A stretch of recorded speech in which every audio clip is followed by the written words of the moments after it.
Alam mo ba na pag gumawa ka ng sisig, pwede ka rin gumawa ng dinakdakan. Dadagdag ka lang ng 3 ingredients. Tara, luto tayo. So gawa muna tayo ng sisig mayo o sisig sauce kung tawagin nga namin. Babagsak lang natin. Pagkasama-samahin lang naman natin. Pagkatapos ng mayo, lalagyan naman natin itong liver spread. So kung anong gusto niyo yung liver spread. So pagkalagay ng rino, lalagay lang natin yung iba. So lagay lang tayo nitong oyster. Tapos lagay lang tayo nitong liquid seasoning. Ayan. Tapos maglalagay lang tayo ng black pepper. Tapos konting patis. Tapos haluin lang natin.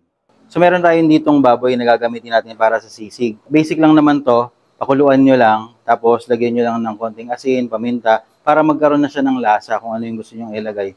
Pwede rin kayo maglagay ng konting garlic. Depende sa inyo kung ano yung mga gusto nyo ilagay sa kanya. Tapos ahunin nyo lang, pinakuluan pa lang siya. Ito na yung gagawin natin sisig. So ito na yung para sa tokwat baboy sisig natin. Lagay natin yung baboy. Tapos lagay na rin natin tong tokwa para tokwat baboy. Tapos lagay tayo nitong sisig mayo. Yan. Tapos halo lang ito para diretso na siyang bagsak doon sa sizzling plate. Yan. So maglalagay lang tayo ng butter para magdumikit. Saka syempre additional flavor yan.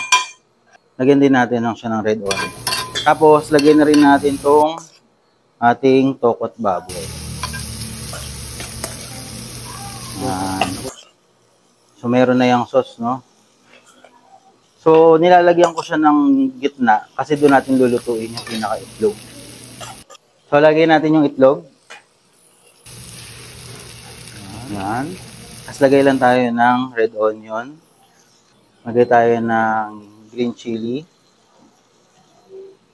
Tapos, lagyan natin ng chili. Saka ng kalamansi. Ito na yung ginawa nating tokwat baboy sizzling. Okay. Ayan. So, ito naman yung gagamitin natin dinakdakan. Pinakulo lang din siya kagaya ng sisig. Actually, magkaiba lang siya ng hiwa sa sisig, pero same lang din talaga siya ng gagamitin. So, choice nyo na kung anong gusto nyo. Siyempre, masarap sa sisig kung meron siyang pisngi, meron siyang tenga. So, kakatin ko lang to para sa dinakdakan. So, sa akin, ang hiwa ng dinakdakan, mas pahaba. Hindi kagaya nung sisig, mas squared na maliit. Sa dinakdakan naman, lagay lang natin siya sa mixing bowl. Kasi pagkasama-samahin lang natin yan. Tapos, hiwa lang tayo ng sibuyas para sa dinakdakan. So, haba para sa dinakdakan. Tapos, lagay lang natin dito. Bukod sa kalamansi, ang kaibahan ng sisig at saka dinakdakan, meron siyang ginger. So, katayin ng ginger. Ginagayat ko lang to. Tapos, kukuha lang tayo ng maliliit. Tapos, lalagay lang tayo ng kalamansi. Gagamitin din natin dito yung sisig sauce. Pero may additional siyang kalamansi. Tapos, para sa dinakdakan, meron naman tong atay. So, meron naman tong atay. Ito, atay ng baboy. Tapos, kakatin lang din natin siya ng maliliit. So, ito, normally, kapag atay ng baboy, inano ko na yan, na marinate ko na yan, tapos parang inadobo ko na siya. So, yun na yung pwede nyong gamitin. Ihiwain na lang natin siya. So, ihiwain lang natin tong liver. Tapos, ayoko nung masyadong matigas. Gusto ko saktong-sakto lang na lambot yung liver. Kasi, mahirap kainin kapag overcook. So, ito na yung dinakdakan natin. Meron na siyang baboy, meron na siyang atay, meron na siyang ginger, tapos may calamansi juice na siya. Tapos yung pinaka-red onion. Tapos, lalagyan na natin siya ng konting seasoning. Yan. Tapos, maglalagay lang tayo ng black pepper.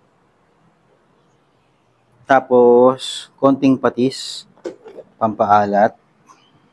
Yan. Tapos, lalagyan na natin itong ginawa nating sisig mayo. Yan. Tapos, haluin lang natin.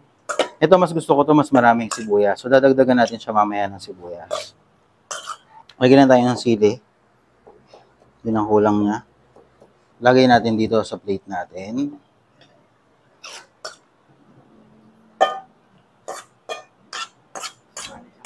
Dagdagan natin ng sibuyas. Ang plating.